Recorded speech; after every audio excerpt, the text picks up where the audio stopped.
Buenas tardes y antes de nada, en nombre de la Federación Española de Diabetes, muchísimas gracias a todas las personas que se han sumado y que nos están siguiendo y nos seguirán en los próximos minutos.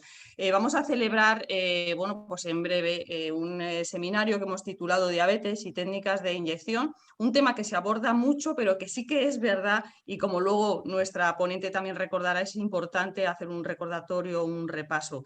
Dar las gracias también a Novo Nordisk y también a Menarini por el apoyo, poder sacar adelante este seminario y bueno, por todos supongo que conocidos, está con nosotros ahora mismo Marisa Maya. Ella es educadora en diabetes y que ejerce su profesión dentro del área de gestión sanitaria en el campo de Gibraltar. Bienvenida y gracias de nuevo, Marisa, por aceptar la invitación de estar con nosotros. Gracias a vosotros. Buenas tardes a todos. Fenomenal, pues nos has preparado una ponencia espectacular, pero antes de eso también nos tienes una pequeña sorpresa. Normalmente no emitimos vídeos, ¿no? Pero es verdad que has podido elaborar uno y compartir con nosotros uno que puede contextualizar muy bien lo que va a venir a continuación. Así que antes de darte paso a esa ponencia que tienes ya preparada, vamos a dar paso al vídeo que entra ya.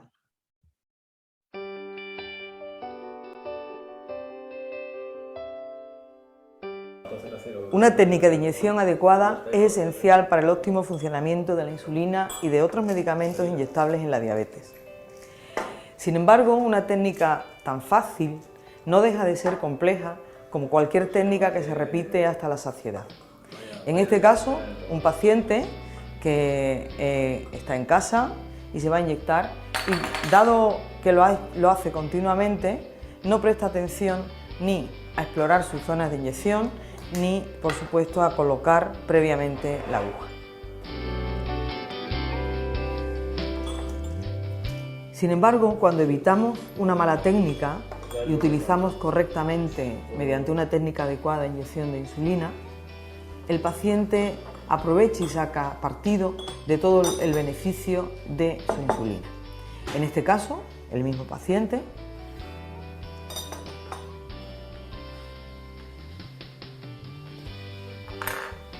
una vez instruido y bien adiestrado y concienciado de la importancia que tiene la técnica,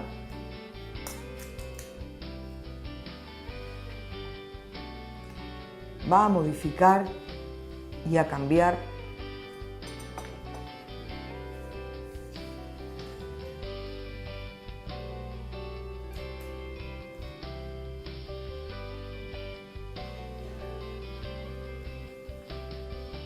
palpa la zona buscando lipodistrofias, hematomas, rojeces, realiza correctamente el pellizco, esto es, con 3 dedos, e inserta la aguja en el plano adecuado.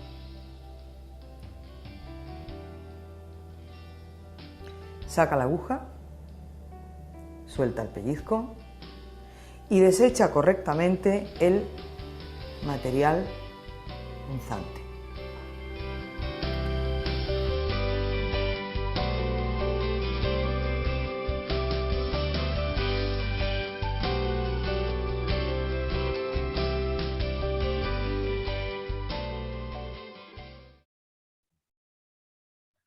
Muy bien, pues gracias, Marisa, por compartir este vídeo porque, bueno, como muy bien nos trasladan los pacientes también visualmente, es muy importante también ver cómo se hace y también cómo no se hace.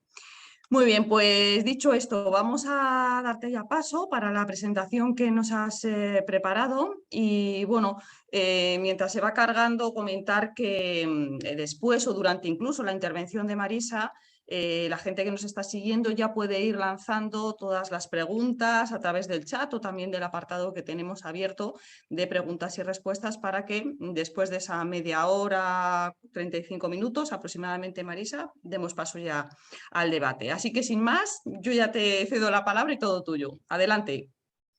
Bueno, antes que nada, muchísimas gracias por esta posibilidad de compartir y de enriquecernos, porque realmente de esto vivimos, ¿no? Los que trabajamos por y para las personas con diabetes. También tengo que deciros que desde hace ya algunos meses estoy jubilada, ¿no? Con lo cual pues esto me da más opción y más tiempo, ¿no?, para reflexionar y para sacar conclusiones y sobre todo para intentar modificar aquello que no podíamos modificar cuando estábamos en esa vorágine de tanta acción.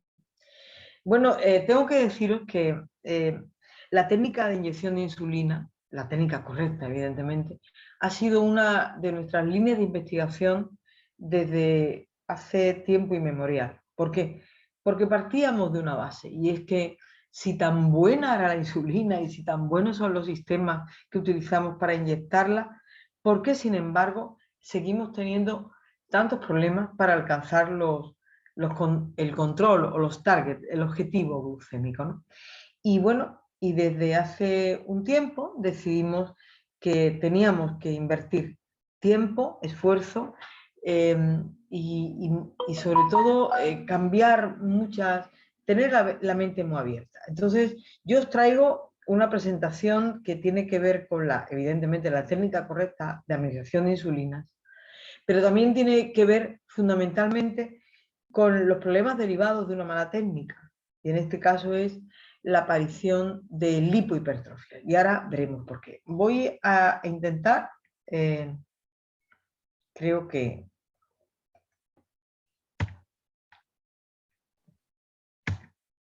perdón, ahora sí. Todo lo que vamos a ver, y esto sí que es algo que creo que es bueno, y es que no es la opinión de Marisa Maya ni de un par de personas como yo, ¿no?, sino que esto está avalado por un estudio que es el FITER, que se publicó en el año 2016 y que recoge la evidencia de, yo diría que cientos de artículos que recogen casos clínicos sobre las técnicas de inyección de insulina, sus problemas y sus soluciones. Por eso todos ellos forman parte de un metaanálisis, y que como todo metaanálisis se atiene a la evidencia. Y la evidencia significa que el grupo de investigación ha decidido utilizar una siguiente escala, que es A, altamente recomendable; B, recomendable; C, sin resolver. Y luego, para evaluar el respaldo en la literatura clínica, utilizamos la siguiente escala, que es la habitual, ¿no? Y es 1, al menos un completo estudio realizado; 2, al menos un muestreo epidemiológico; y 3, es un dictamen parcial basado en el consenso, basado en una amplia experiencia con pacientes, es decir, un panel de expertos, que es una forma de decir, no sabemos muy bien, pero los expertos coinciden en todas estas cosas. Bien, vamos a tratar puntos clave, y desde luego a partir de ahora, cada vez que tengáis un problema, una duda, una sugerencia, yo os animo a escribirla y la vamos a ir viendo en el chat si es algo que altamente os llama mucho la atención o la dejamos para el final. Esto no va a ser una masterclass, para nada, sino que esto es un diálogo entre personas y profesionales que atendemos y que creemos que del enriquecimiento y de esta sincronía y sobre todo este flujo de información y de opiniones y de criterios pueden hacer algo más. Los aspectos prácticos que vamos a ver es la longitud de la aguja, los cuidados en las zonas de inyección, el correcto uso de los distintos dispositivos, y aunque no hemos hablado de los dispositivos, en este caso los catéteres, para la infusión subcutánea de insulina mediante una bomba, y luego nos pararemos en la recomendación muy poco para ir fundamentalmente al tema de las lipohipertrofias. Creo que no deberíamos de decirlo más, pero aún así hay que decirlo, ¿no? Y es que, por favor, las agujas cada vez hay que utilizarlas más cortas, y las más cortas son de 4 milímetros. Y a mí me gustaría compartir con vosotros, lo vamos a ver durante toda la presentación, una serie de ecografías que realizamos en nuestra unidad de educación terapéutica en el Hospital de Algeciras, y en donde vais a ver pues miles de ejemplos de por qué esto de la longitud de la aguja, la reutilización de las agujas, la rotación de las zonas de inyección es importante. voy de nuevo a compartir. Ahí. ¿Por qué la longitud de la aguja es un punto clave? Pues mirad ustedes, fundamentalmente porque tenemos unas altísimas posibilidades de inyectar en el tejido muscular. La diapositiva que tenéis arriba, esta que os estoy marcando, es de una persona que por supuesto no se inyecta insulina y que es una ecografía. En este caso es de un abdomen, en donde lo que vemos, no sé si veis cómo lo voy mostrando con el ratón. ¿Lo veis? Mercedes, ¿lo ves? ¿Cómo lo marco? Sí, sí, sí, Perfecto. se ve perfectamente. Bueno, pues lo que estoy marcando es ni más ni menos que la hipodermis, es decir, que esto es la piel, esto sería la epidermis, esto es la dermis y esto que veis aquí es la hipodermis. Esto que vemos aquí de un color más oscuro, estos son ecografías, esto que veis aquí de un color más oscuro es el tejido subcutáneo, que es la grasa subcutánea. Esta vaina, porque es una vaina, es la fascia lata del músculo. Y esto que veis aquí es todo el tejido muscular. Bien, entre la epidermis y esta zona final tenemos 3,1 milímetros. Eso significa que si yo inyecto con una aguja mayor de 4 milímetros en una persona que no está delgada, sino que es una persona normopeso, es un patrón, podríamos incluir la insulina, la inyección de insulina en el tejido muscular, que es lo que vemos aquí. La misma persona, en vez de ser en el abdomen, es en el brazo, y lo que vemos aquí, aparte de la epidermis y de esta pequeña franja que sería el tejido celular subcutáneo, lo que vemos aquí es el tejido óseo. Esto que ustedes veis aquí es el húmero. Es el húmero, con lo cual esto que tenéis aquí son las células del tejido óseo, son los osteocitos. Si yo inyecto con una aguja mayor de 4 milímetros, en este caso, aquí abajo, y no cojo el pellizco, la aguja va a chocar con el periósteo, es decir, que va a chocar con el tejido óseo. Es decir, ¿por qué la longitud es un punto clave? Porque tenemos enormes y altísimas posibilidades de inyectar en el tejido muscular. Bien, la longitud de la aguja y está recogida en el estudio FITER, patrocinado por BD durante muchísimos años. Fue una reunión en Roma de muchísimos compañeros de todos los países, tanto de Europa como de Estados Unidos y de Australia. Quedamos y compartimos en que la insulina, como los GLP-1, es decir, los otros inyectables no insulínicos para el tratamiento de la diabetes, deben de ser inyectados en el tejido subcutáneo. Y que una aguja de 4 milímetros, aún insertada de forma perpendicular, es capaz de alcanzar el tejido subcutáneo sin alcanzar el tejido muscular y minimizando las posibilidades de inyecciones intradérmicas. Y esto es tanto o más segura en niños como en adultos, sin importar la edad, el género, la raza, el índice de masa corporal. ¿Por qué? Porque el tamaño, el espesor de la piel es igual en todos los seres humanos. Seamos blancos, negros, verdes, amarillos, da igual. Seamos niños, mujeres, hombres, ancianos. La piel, el tejido dérmico es igual, es exactamente igual. Tiene el mismo espesor, que no alcanza más allá de los 2,3 milímetros en zonas muy específicas, como pueden ser las zonas de los codos, el espesor de los codos. Es más, en pacientes con obesidad y con un muy abundante tejido celular, podríamos considerar agujas de 5 milímetros, pero solamente en ellos.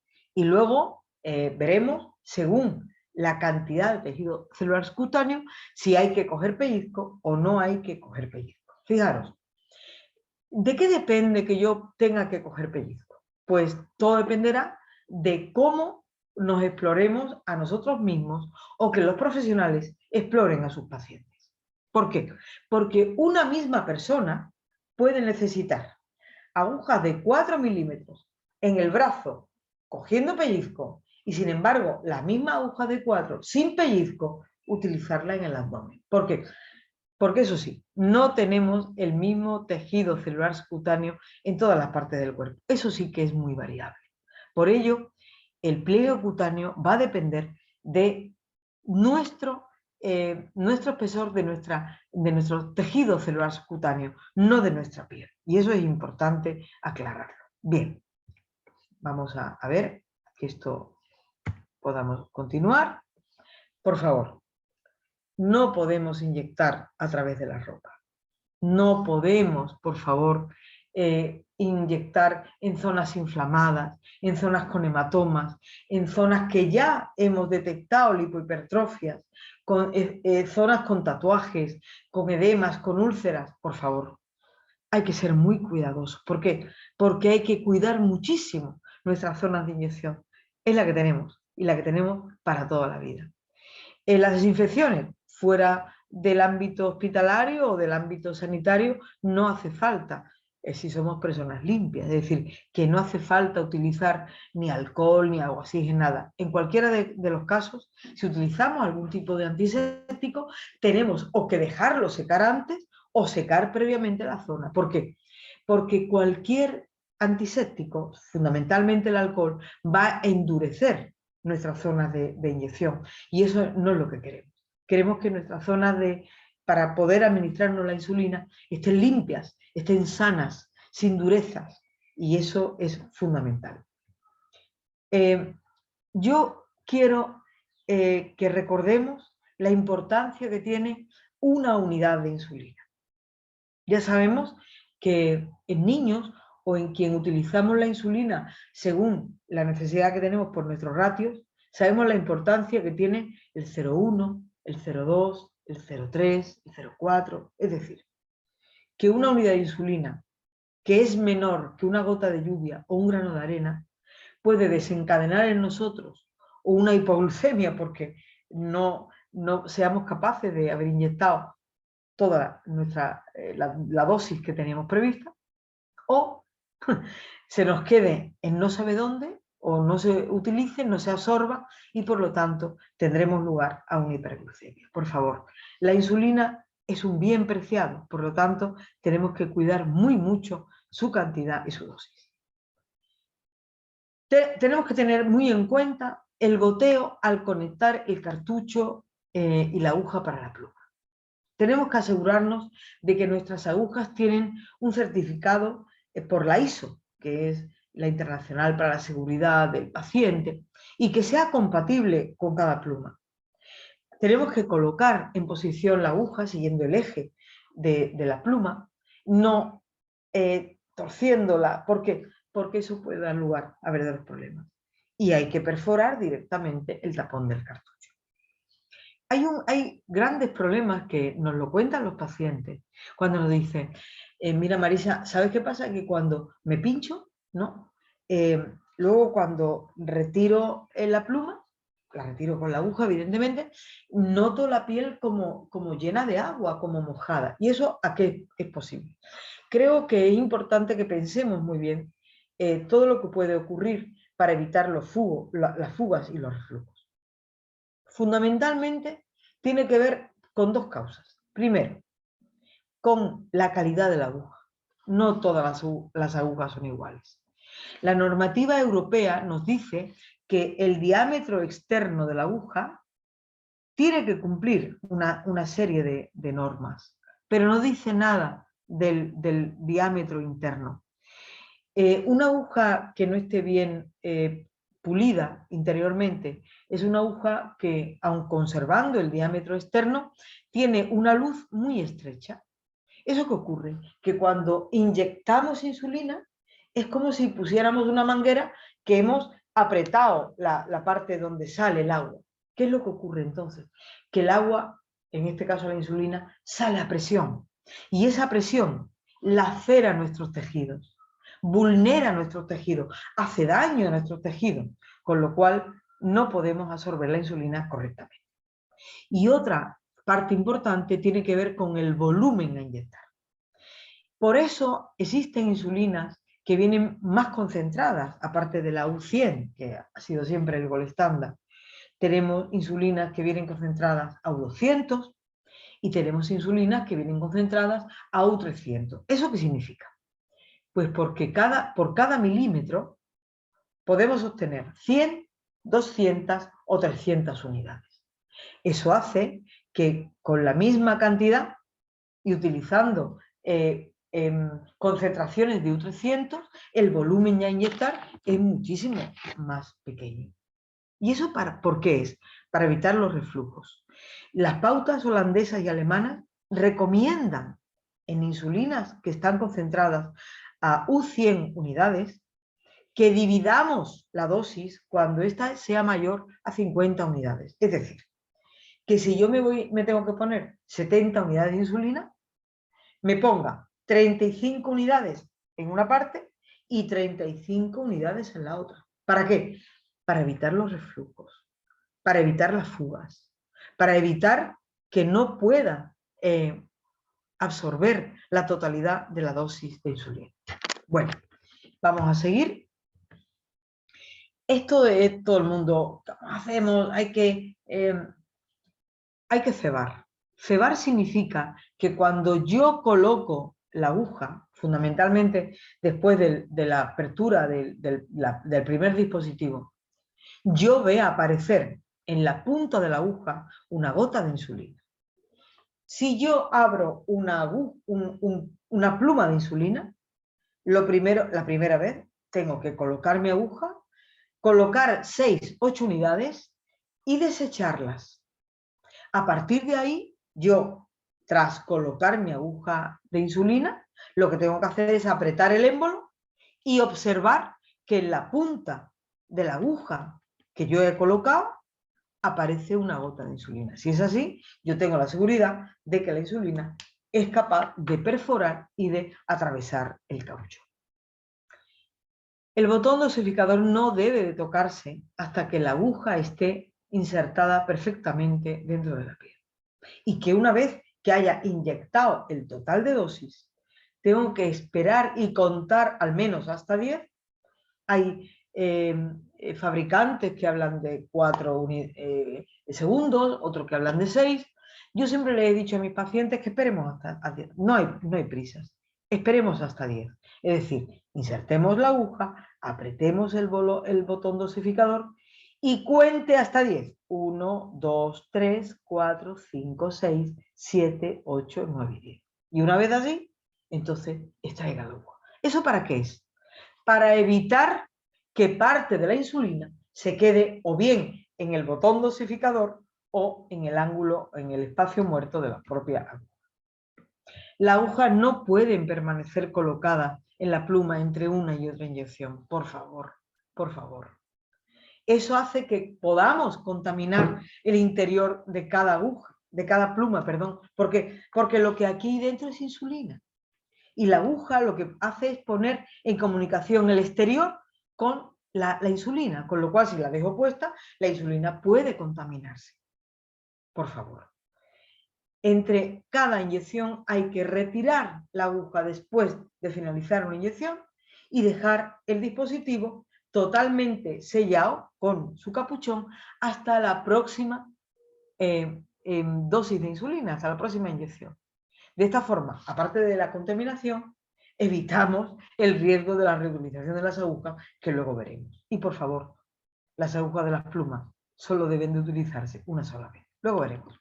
El FITER avanza en que, según los distintos tipos de insulinas, es importante que sepamos cómo actúa cada insulina según dónde la inyectemos.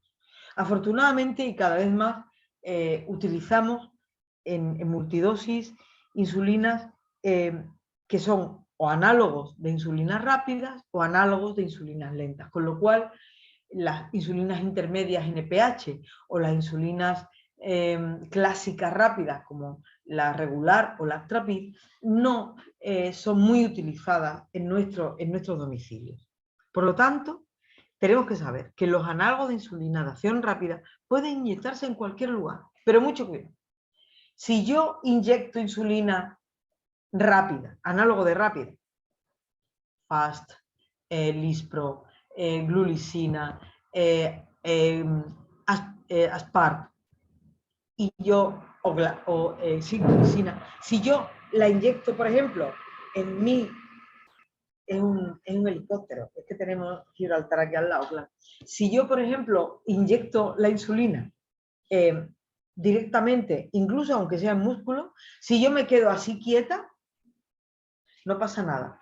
Pero si yo empiezo a mover mis grupos musculares donde he inyectado la insulina, evidentemente la absorción va a ser muy distinta. Por lo tanto, hay que tener cuidado. Hay que tener cuidado, aunque digamos que los análogos de insulina, tanto las rápidas como las lentas, se pueden aplicar en cualquier lado. Sin embargo, no pueden aplicarse en un tejido intramuscular. ¿Por qué?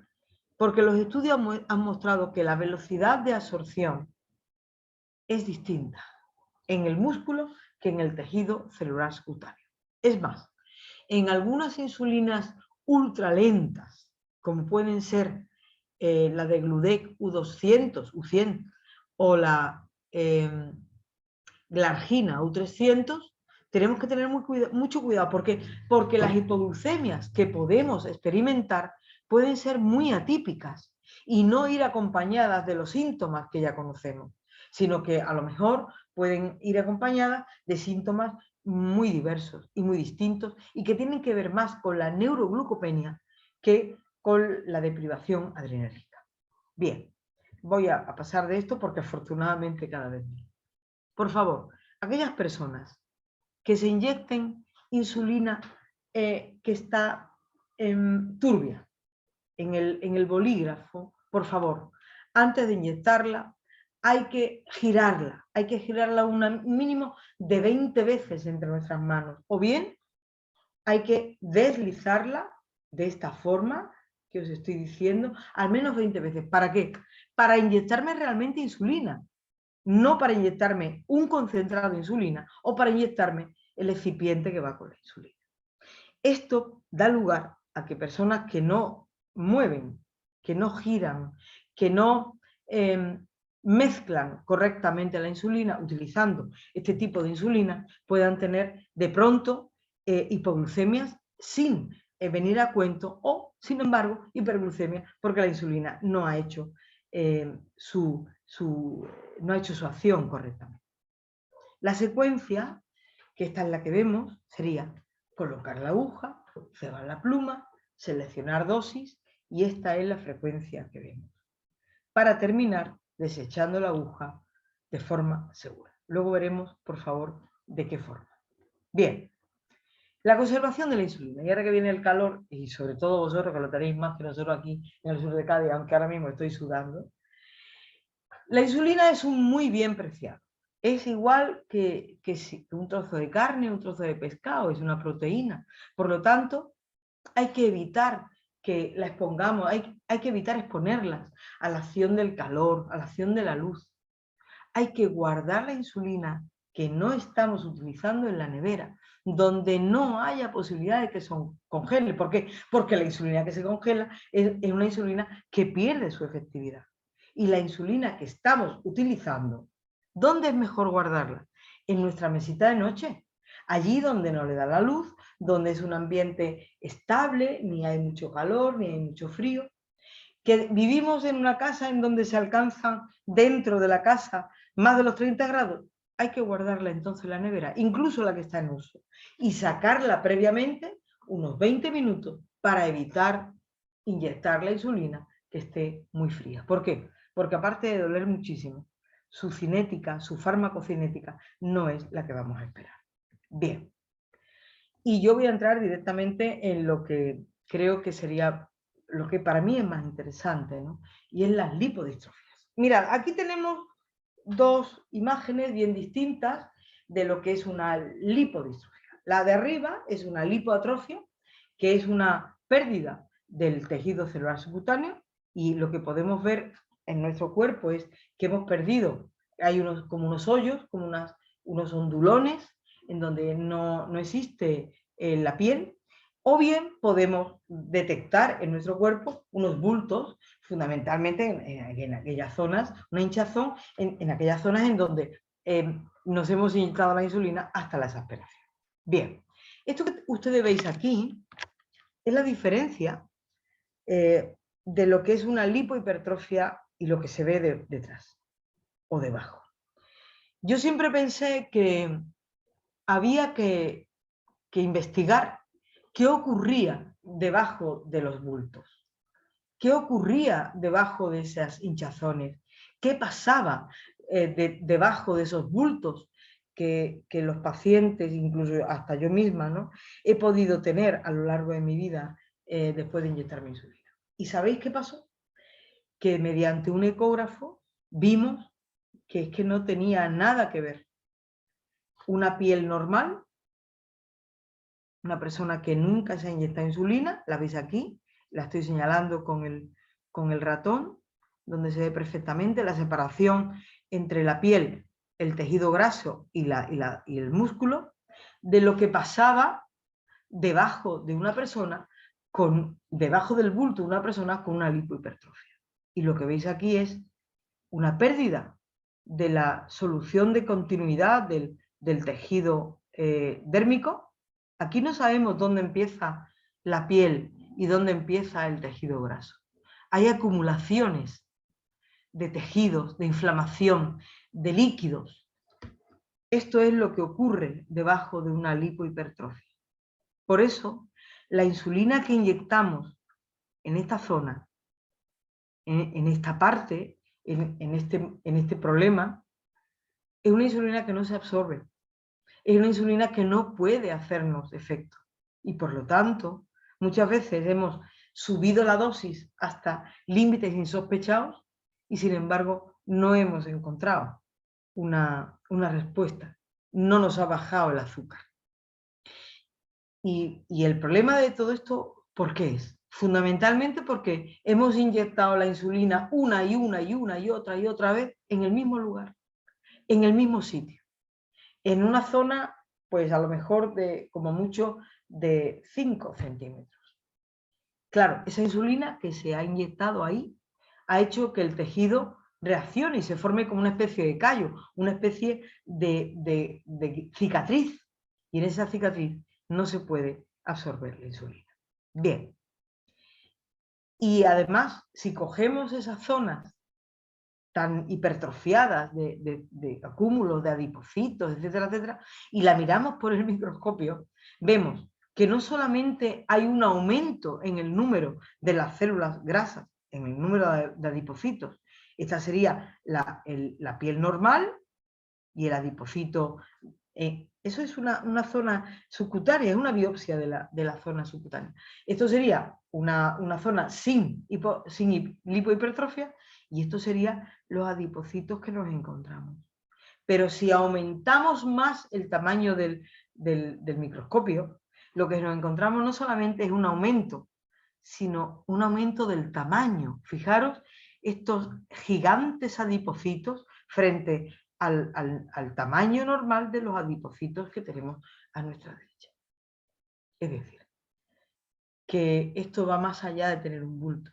Esto lo que significa es que nuestro cuerpo ha cambiado en su composición, ha cambiado en la forma anatómica que tendríamos que tener. Bien, si la lipohipertrofia tiene tanto peso en la eficacia del tratamiento, ¿cómo podemos trabajar este aspecto en los programas de educación? Y esto ya no solamente hablo para los profesionales, sino hablo fundamentalmente también para vosotros o para nosotros los pacientes. ¿Por qué? Porque somos los únicos que podemos cambiar esto. Mirad, las zonas deben de ser examinadas por el profesional al menos una vez al año o bien cada vez que vamos a la consulta de un profesional. Este tiene que examinarnos la zona en donde nos inyectamos. Pero los pacientes, nosotros, tenemos que palparnos, tenemos que tocarnos, tenemos que detectar aquella zona donde no es la normalidad y en donde detectamos un bulto que no es lo normal en nuestro cuerpo. Los bultos no son normales. Y desde luego tendremos que educar y formar a pacientes, a profesionales y a todos los que tienen que ver en la atención a las personas con diabetes, en la detección y en la prevención de las lipohipertrofias. ¿Por qué? Y aquí tenéis una secuencia de cómo se explora buscando la lipohipertrofia. Ahí lo tenéis, presionar firmemente la piel, notar la diferencia entre un tejido sano y un tejido que está duro, que está gomoso, que está engrosado.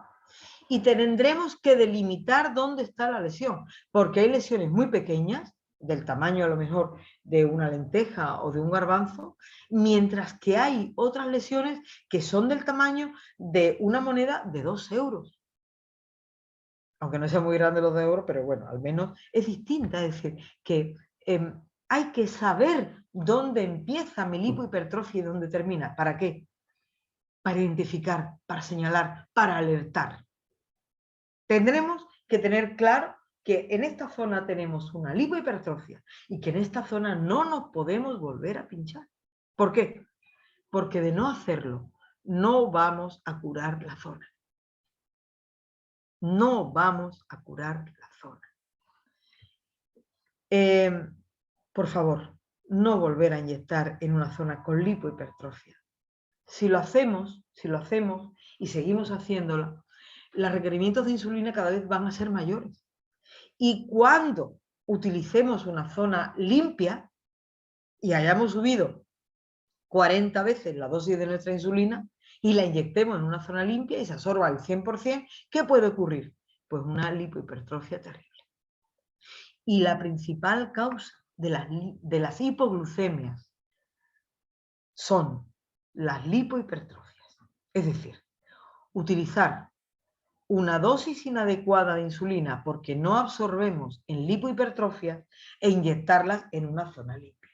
Por lo tanto, esto es un problema mucho más allá de tener unos bultos, sino que esto tiene que ver directamente con nuestro control y nuestro control glucémico y nuestras dosis de insulina y de cómo utilicemos la insulina.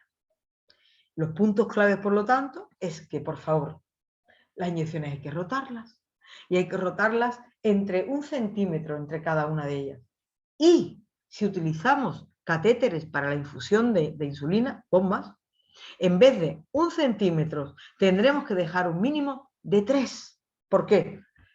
Porque en una zona donde hay un cuerpo extraño y donde ha estado infundiendo insulina durante 3 días, se crea una zona de lipohipertrofia semejante a la que obtenemos después de 1 mes inyectando insulina en la misma zona. Es decir, que para prevenir las lipohipertrofias, por favor, rotemos las zonas, rotemos dentro de las zonas y rotemos las zonas entre sí. Esta es una forma, un esquema que yo os aconsejo, por ejemplo, el utilizar las mismas insulinas en los mismos horarios. Ejemplo, desayunos, almuerzos, meriendas, cenas lentas. Es decir, rotar siempre dentro de los mismos horarios en las mismas zonas. Ejemplo, desayunos en el brazo, almuerzos en el abdomen, meriendas en la parte superior del glúteo, cenas en la zona externa del muslo, insulinas lentas en el glúteo, en la zona posterior del glúteo. De esta forma haremos una rotación correcta, una rotación estable, una rotación regular que evitará sobrecargar una misma zona. Por favor, no reutilicemos las agujas. Es un absurdo. Es un absurdo. Es que no tiene ningún tipo de explicación, ni siquiera económica. Tardamos más tiempo en limpiar una zona afectada de lipohipertrofia y de las insulinas, la mayor cantidad de insulina que necesitamos para inyectar, para hacer efecto esa insulina que utilizamos, que ponemos en la lipohipertrofia, que el tiempo y el dinero que tardamos en modificar, en cambiar una aguja cada vez que nos vayamos a inyectar. Y además, hay una parte fundamental, y es que las agujas, no, como material fungible que son, no pueden reusarse. No pueden reusarse. El material se va deteriorando. Y esto que veis aquí es la diferencia que obtenemos desde una aguja que se ha utilizado una vez a una aguja que se ha utilizado al mínimo, como mínimo 4 veces. El profesional no puede aconsejar el reuso de las agujas. Esto que os traigo aquí es un caso clínico nuestro, de un paciente nuestro, él lo conoce, 59 años, una diabetes LADA, que puede ser una tipo 2, una tipo 1, da exactamente igual. Una obesidad grado 1, bien, ahí lo veis. A nosotros nos llega porque el paciente sufre unas hipoglucemias que nadie era capaz de entender, una variabilidad glucémica terrible. Esto era previo a la época de los monitores y de los sensores de glucemia intersticial. Pero me da igual. Este paciente al final se utilizaba entre rápida y lenta casi 150 unidades al día. Eso sí, la hemoglobina era magnífica, era una hemoglobina de un 6,3, una cosa, 6,2. Ahí lo tenéis. Esto es lo que nosotros descubrimos. Descubrimos que el paciente, cuando lo desnudamos, lo que tenía eran unos enormes bultos, algunos de ellos con hematomas tremendos aquí arriba, ¿lo veis? ¿Veis? ¿Lo veis? Y que sin embargo el control de su diabetes en teoría era bueno, era una hemoglobina de un 6,2. ¿Ok? Bien, quedaros con esto. Esto es lo que vimos. Cuando detectamos debajo de esos bultos, esto es lo que detectamos. Lo que detectamos era que se había perdido la diferencia entre la grasa y la piel, y que todo esto estaba ocupado por una lipohipertrofia tremenda. Lipohipertrofia que hacía imposible la absorción de la insulina. ¿Qué es lo que pasaba? Que el paciente cada vez más, iba aumentando la dosis de insulina. Y cuando se la ponía aquí, ¿veis aquí los hematomas? Cuando se lo ponía en zonas que no tenía bultos y absorbía el 100%, entonces eran unas hipoglucemias terribles. Hipoglucemias que tenía que venir el 0,91, que es el nuestro, aquí en Andalucía, de las emergencias sanitarias, porque el paciente hacía unas hipoglucemias terribles, pérdida de conciencia, convulsiones, etcétera, etcétera. Voy a seguir. ¿Qué es lo que hicimos? Pues lo primero que hicimos es, por favor, no vuelvas a inyectarte nunca en esas zonas. No utilices agujas más allá, por eso, por favor, utiliza agujas más cortas, de 4, aunque era una persona bien provista de su grasa, pero la piel era la misma. No vuelvas a inyectar y por lo tanto rota en zonas de inyección. Tuvimos que reducir la dosis de insulina y la fuimos reduciendo poco a poco y a lo largo de casi 4 o 6 meses. Y le enseñamos cómo explorarse para detectar las lipohipertrofias. Bien, a los 6 meses y después de varias consultas telefónicas, el paciente dejó de presentar esas crisis comiciales de convulsiones, refería como mucho 1 o 2 hipoglucemias a la semana, pero lo más interesante es que de las 144 unidades que se ponía, llegó a ponerse 48 unidades. Es decir, que redujo casi 90 unidades de insulina al día. Que su peso se redujo en casi más de 7 kilos. Que no precisó más los servicios de urgencia. Y que eso sí, aparecían estrías. Nosotros utilizamos un ecógrafo portátil Nanomax que tiene una alta frecuencia para poder resolver las imágenes, con una sonda de cabezal plano, con poca profundidad, pero una enorme resolución. Y esto es lo que nosotros vimos. Y estas son el paciente a los 6 meses. ¿Veis ahí? Bien, las estrías, que había perdido ya más de 10 kilos ahí. Bien, y esto es lo que veíamos abajo. Debajo de sus bultos, esto es lo que vimos. Vimos que en las estrías iban desapareciendo las lipohipertrofias. Al menos ya veíamos la separación entre la piel y entre el tejido celular subcutáneo, en otras no. Esto es lo que vimos. Y comparándolo con el abdomen derecho del paciente, vimos que íbamos avanzando afortunadamente para ello. Bien, yo creo que el taller de hoy lo más importante es que comprendamos que la lipohipertrofia es muy frecuente, que determinar su relación entre la rotación, el reuso, la variabilidad glucémica y la hipoglucemia y el consumo de insulina es fundamental y que tendremos un ahorro de todos estos parámetros. ¿Por qué? Porque de los 430 pacientes que nosotros estudiamos, y esto lo publicamos en el año 2013, vimos que desgraciadamente casi el 64% de nuestros pacientes, y esto es un multicéntrico, tenían lipohipertrofias. Pero lo más interesante, 2 de cada 3 presentaron lipos. En la tipo 2, en el 72%, y en la tipo 1, perdón, y en la tipo 2, más del 50%. Es decir, que de esto no está libre nadie. Evidentemente, cuantas más veces te inyectes, más y menos lo hagas correctamente, más probabilidad tendrás de tener lipohipertrofia. Y fundamentalmente, la relación es con la técnica de inyección, es decir, con la no rotación, pero también con el reuso de insulina. Y estos fueron los hallazgos de nuestro estudio. Cuando lo queráis lo tenéis. Además, está publicado y está en la red, está en online. Simplemente tenéis que poner Blanco et al y ahí aparecerá.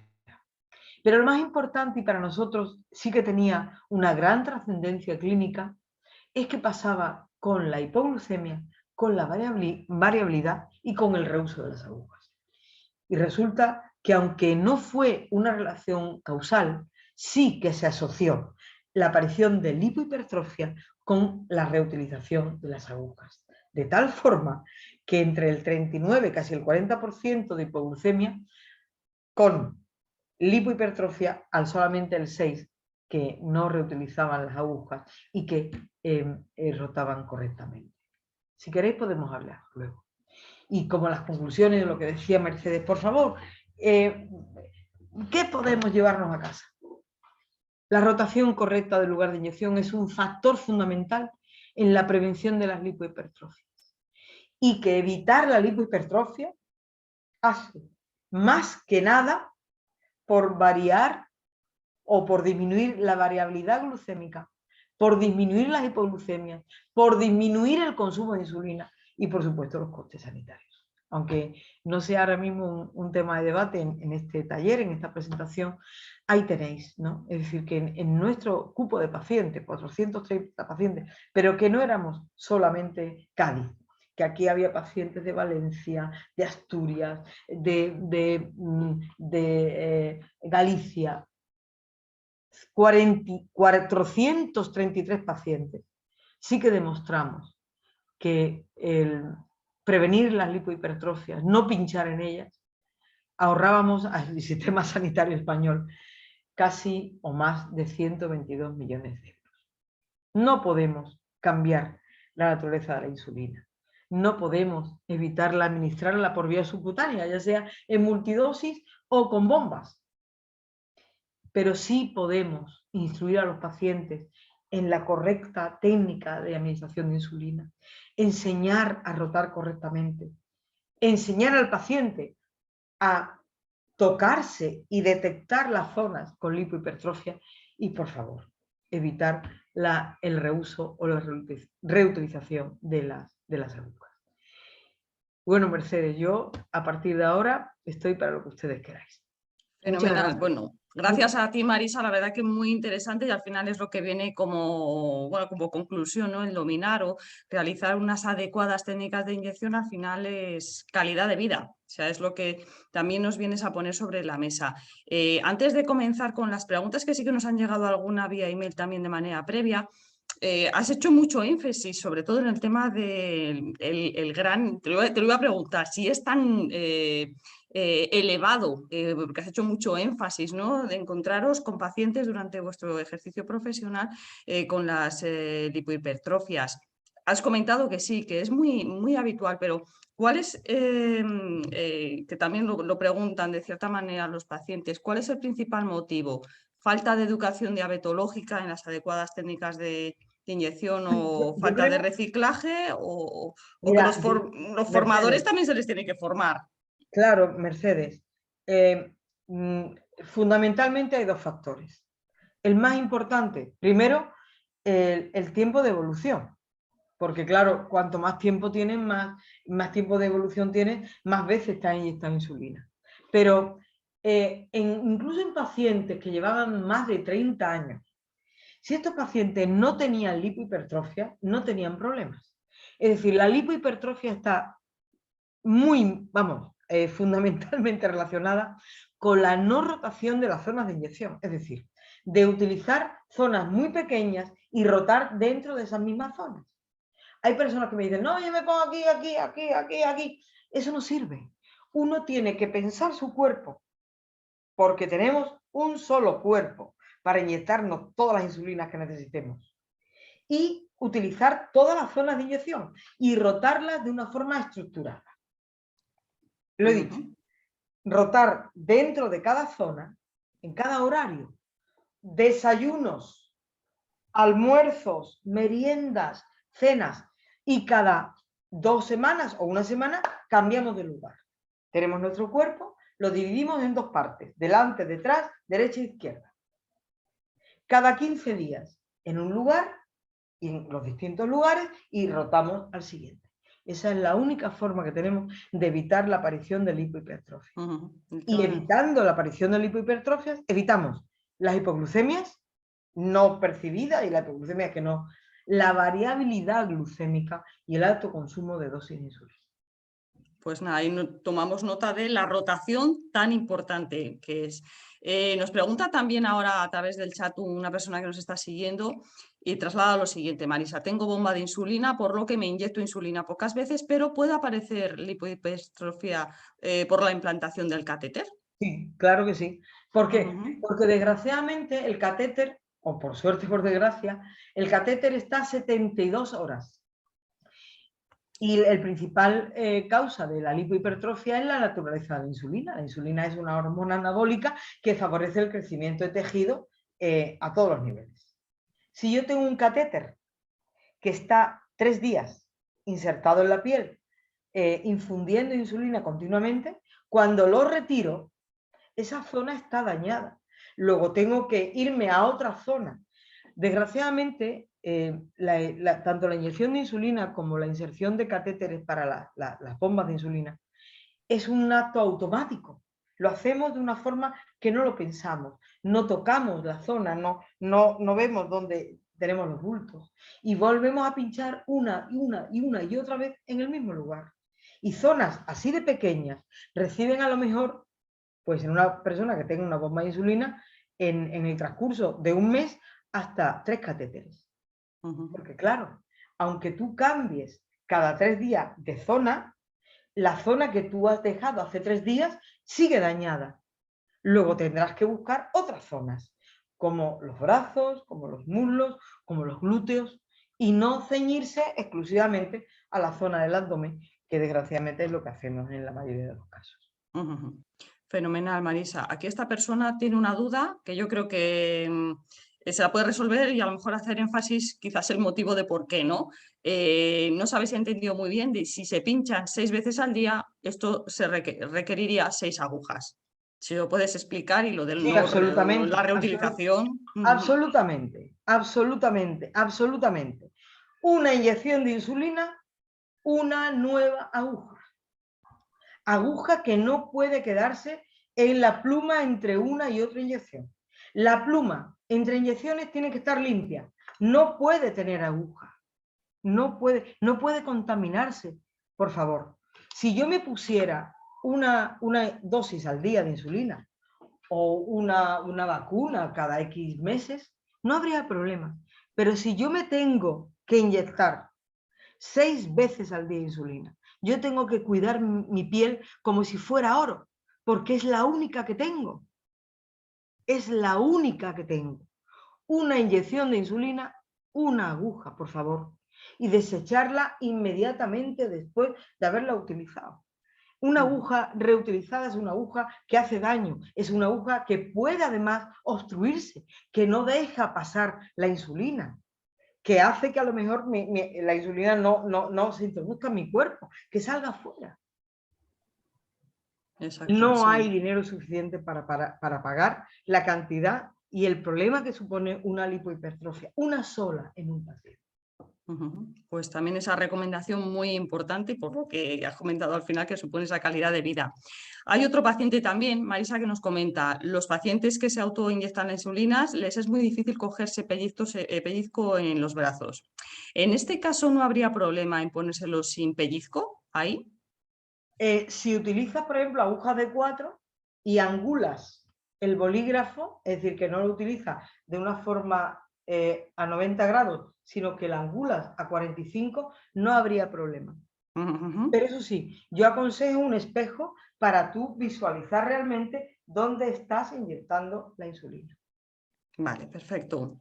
Aquí otra pregunta también sobre la periodicidad del uso, ¿no? Y las lancetas de los bolis para las glucemias, ¿cada cuánto se recomienda el Pues mira, cambio? el fabricante lo dice muy bien, los fungibles es para un uso y tirarlos, un uso y desecharlos. La diferencia es que cuando yo utilizo una lanceta, no estoy inyectando insulina, por lo tanto no estoy desarrollando el mismo problema de lipohipertrofia cuando inyecto insulina. Pero yo como profesional tengo que decir que una lanceta, un solo uso. Fenomenal. Bueno, aquí también hace una persona la alusión a la importancia también, ¿no? de la formación a los formadores, ¿no? Porque también hay veces en las que, bueno, pues hay ese déficit y esa bueno, falta, ¿no? Quizás. También hay una persona que nos comenta ¿qué nos puedes contar sobre las plumas inteligentes, Marisa? Bueno, yo es que yo y las nuevas tecnologías somos y mira que soy mayor, ¿no? Pero para mí han supuesto una diferencia en el futuro y en la realidad de las personas, en el día a día, ¿no? Yo he utilizado una pluma inteligente que es la Pendic 2.0. Hablo de ella porque no está en nuestro vademecum y hay que utilizarla fuera, ¿no? Incluso en capuchones como el Insuclop, ha habido una mejora en los pacientes. Pero el Insuclop no se puede considerar como una pluma inteligente puesto que no está asociada o no tiene una asociación muy clara con algunas aplicaciones, como la Pendic 2.0. Yo creo que el mundo de lo que es las insulinas y la forma de administrarse, independientemente de las plumas que conocemos y de las bombas, va a sufrir una revolución total. Desde las aplicaciones, ¿no?, que tiene la Pendic, algunas otras, ¿no?, en donde realmente al paciente se le aconseja el tipo de insulina, porque lleva un calculador de bolo incorporado, ¿no? Y esto facilita al paciente el manejo del día a día de su diabetes y del control del manejo de su enfermedad o de su tratamiento. Todo va a ser para mejor. Yo, desde luego, soy una enamorada de las nuevas tecnologías y de lo que puede traernos, ¿no? Pero sí, eso sí, creo que cada nueva tecnología necesita un plan, un programa de educación terapéutica especializado en cada uno de ellos. Hay que individualizar, no solamente a cada persona, sino por cada tipo de tratamiento. Fenomenal, Marisa. Ya hemos dado respuesta, queda alguna, pero es un poco repetitiva, pero bueno, queda un minuto. Y aunque es verdad que has cogido una diapositiva magnífica con esas conclusiones, un mensaje final que te gustaría que se quedara la gente que nos está oyendo, o algo clave, fundamental, ¿qué es lo que sería? A todas las personas con diabetes que me escucháis, a todas, por favor, cuidemos de nuestro cuerpo, cuidemos de nuestra piel. Nuestra piel es única y es el vehículo para que lo que necesitamos para vivir, que es la insulina, haga su efecto correctamente. Cuidemos de ella como si fuera nuestro niño pequeño, como si fuera nuestro tesoro, porque lo es, porque lo es. Así que, por favor, rotar las zonas de inyección, rotarlas adecuadamente, formar un calendario, lo que queráis. Por favor, cuidarnos. Muchísimas gracias, Marisa. Yo creo que eso es lo que trasladas, ¿no? Esa rotación, también querernos, ¿no? Querernos para también aplicar esa técnica adecuadamente y contar con esa calidad de vida y sobre todo esa educación y formación que trasladáis los educadores a los pacientes. Marisa, muchísimas gracias. Una vez más, como siempre, contaremos contigo, sin duda, para más adelante en otros talleres de este tipo. Y nada, trasladarte los agradecimientos también que nos están ahora bueno, pues escribiendo en el chat. Sin más. Lo estoy viendo. Fenomenal, muchísimas gracias Marisa, gracias a todas las personas que nos han seguido, desde luego también a Novo Nordisk, a Menarini por sacar adelante con su apoyo este webinar y sin más pues darles las gracias y nos vemos pronto. Un saludo y buenas tardes a todos. Hasta luego, muchas gracias Fede por la labor enorme que estáis haciendo. Gracias Marisa, un saludo. Hasta luego.